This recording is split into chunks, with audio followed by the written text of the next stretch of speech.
دیکھا فیاض صاحب کے پاس میں بیٹھا ہوا تھا. فیاض صاحب یہاں سے چلے گئے چند دن پہلے یہاں سے انہوں نے ریزائن دے دیے. لیکن یقین جانے سیالکوٹ کی سرزمین سے آیا فیاض آپ کے درد کو سمجھتا, آپ کی تکلیف کو سمجھتا. مجھے اکثر بتاتا تھا سہیل فلاں مریض یار وہ ڈیزرونگ ہے, وہ اتنے دن سے ذلیل ہو رہے ہیں. تو فیاض صاحب نے مجھے بتایا کہ یار یہ بابا جی ان کی جوان بیٹی اس کو کتوں نے کاٹا تھا, یہاں سے لے کر یہاں تک سارے بال ختم ہو چکے تھے, اور جن کے کتوں نے کاٹا تھا وہ یورپ میں سے وہ چاہتے تھے کہ کتوں نے کاٹ لیا, لیکن وہ چاہتے تو یورپ میں بھی علاج کروا سکتے, لیکن انسانیت مر چکی ہے, انسانیت دم توڑ چکی ہے. ہم سمجھتے ہیں کہ ہم نے صبح کا ناشتہ کیا, دن کا کھانا کھایا, رات کا کھانا کھایا, اپنے ذاتی کی کام کیے, یہی زندگی ہے. یہ زندگی نہیں ہے, زندگی ایک مشن کا نام ہے, مشن انسانیت کا نام ہے, انسانیت کی خدمت کا نام ہے. اپنے لیے تو ساری دنیا جیتی ہے, وہ بھی کیا جینا, جینا تو وہ جب اپنی میں کو مار کے, اپنی انا کو مار کے, اپنے غرور کو مار کے آپ فقیری نہیں اختیار کریں, آپ ہر رنگ میں رنگ جائیں. مزہ تو تھا. وہ لوگ جو یورپ میں سیٹ ہیں 6 ماہ, ذرا غور کیجئے گا, 6 ماہ وہ بوڑھے ضعیف العمر بابا جی تقریباً 30 کلومیٹر دور وہاں اپنے گاؤں سے پی ڈی خان آتے, بچی کو پٹی کروائی اور گھر چلے. یہ سلسلہ 6 ماہ چلتا رہا, مگر یہ علاج نہیں تھا, اس کا علاج سرجری تھا. لیکن سرجری کے لیے ان کے پاس اخراجات کیا لائق صاحب, وہ گاؤں والے یا ہم اس کے جواب دہ نہیں ہیں. جو ایک معصوم بچہ تڑپتا رہا, جس کے درد کی آواز اس کا پاگل بھائی آپ کو سنا رہا ہے, لیکن ہمیں سمجھ نہیں آ رہی. وہ جوان بیٹی جس کا ضعیف العمر باپ, اور جن کے ایک ہی صرف بیٹا بھی نہیں,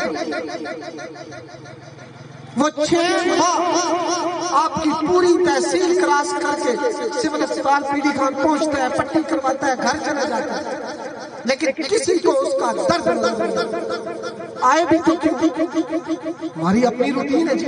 ہم نے صبح اٹھنا ہے, یہ کام کرنا ہے, وہ کرنا ہے, وہ کرنا ہے, شام ہونے صبح سے پھر وہی روٹین. ہمیں کسی کا درد کیوں نظر آئے.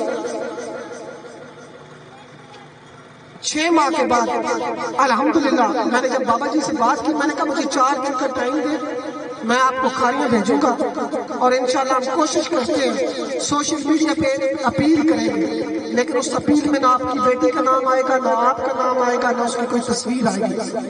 ہم اتنی اپیل کریں گے کہ ہم ایک ایسا کیس ہے جس کی مدد کرنا چاہتے ہیں, آپ دوست بھی ہمارے ساتھ شامل ہوں. تو میری بات ہوئی کھاریاں میں, سی ایم ایچ کھاریاں میں, انہوں نے کہا صبح ہی بھیج دیں. میں نے بابا جی کو کال کی, میں نے 4 دن کا ٹائم مانگا تھا, لیکن کھاریاں والوں نے کہا صبح ہی بھیج دیں. میں نے کہا بابا جی آپ صبح تیار ہو جائیں.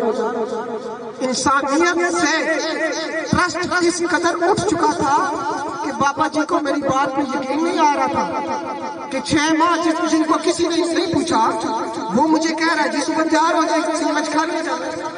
میں نے کہا جی بابا جی جانا, اللہ لے کے جائے گا, ہم جائیں گے. میں نے ان کو کھاریاں بھیجا, وہی سین تھا. 4 ٹیسٹ تھے, 4 دن کے بعد رپورٹ آتی, 5 دن کے بعد لاہور سے 1 لاکھ پلس کے اخراجات تھے. میرے اکاؤنٹ میں تب بھی 1 لاکھ نہیں تھا, لیکن میرے سینے میں وہ دل تھا جو کسی غریب کے لیے دھڑکتا ہے, جو کسی یتیم کے لیے دھڑکتا ہے, جو کسی مجبور کے لیے دھڑکتا ہے. میں نے کہا جی انشاءاللہ ہم کریں گے بندوبست, اللہ ہمیں دے گا. الحمدللہ 4-5 روز میں ہم نے وہ پیسوں کا بندوبست کیا. میں خود, میں اور حاجی کامران 2 دن وہاں پہ رکے, سرجری کروائی. سرجری روم میں ایک دفعہ اس کو لے کے گئے, وہ ذہنی طور پہ اپسیٹ تھی, وہ شادی شدہ تھی, گھر والے نے ڈیورس دے دیا, 2 بچے تھے وہ گھر والے نے رکھ لیے. وہ مینٹلی اپسیٹ ہو گئی, جس کی وجہ سے وہ ساتھ والے گھر میں گر گئے. تو وہ آپریشن سرجری روم سے باہر آ گئی بھاگ کے, لیکن خیر دوبارہ وہ لے گئے. سرجری کے بعد جب وہ واپس آئی تو کیپٹن تھی, وہ ان سے سوال کر رہی تھی, تو وہ کہتی ہے کہ میں نے پٹیاں اتار دی ہیں، میں نے کنولا اتار دینا، میں نے گھر جانا ہے۔ تو اس کیپٹن نے کہا ٹھیک آپ اتار دیں۔ میں یوں کھڑا تھا سامنے، اس نے کنولا کھینچا اور اتار کے پھینک دیا۔ بلڈ کی ضرورت تھی بہت زیادہ، ریڈ بلڈ سیل بھی اور وائٹ بلڈ سیل بھی۔ کم از کم بلڈ کے جو اخراجات تھے وہ 25 سے 30 ہزار روپے تھے۔ میں میجر صاحب سے ملا، ان کو میں نے ساری بات بتائی۔ میں نے کہا سر آپ تو خدمت کے لیے آئے ہیں، یہ تو اللہ کا رستہ ہے، آپ کو ساتھ دینا پڑے گا۔ میں ان کا بھی مشکور ہوں۔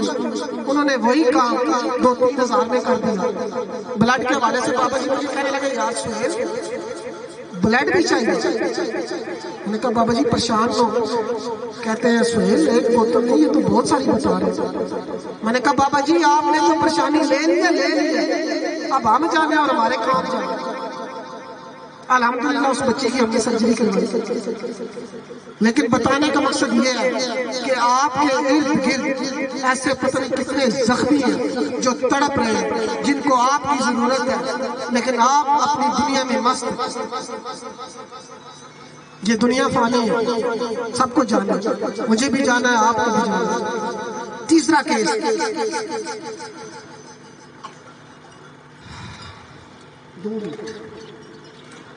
ایک بھائی جس کو فالج کا اٹیک ہوتا ہے، وہ چارپائی پہ پڑا ہے، اس کا دوسرا بھائی کراچی میں موجود ہے۔ 6 ماہ وہ بھائی اپنی چارپائی میں پڑا رہا، یہاں تک کہ بیک پہ زخم بن گیا۔ مقامی لوگ بتاتے ہیں کہ ہم کئی دفعہ اس کے گھر جاتے تھے تو اس کا حال احوال پوچھتے، جب وہ بیمار ہوا تو اس کی بیوی بچے لے کے اس کو چھوڑ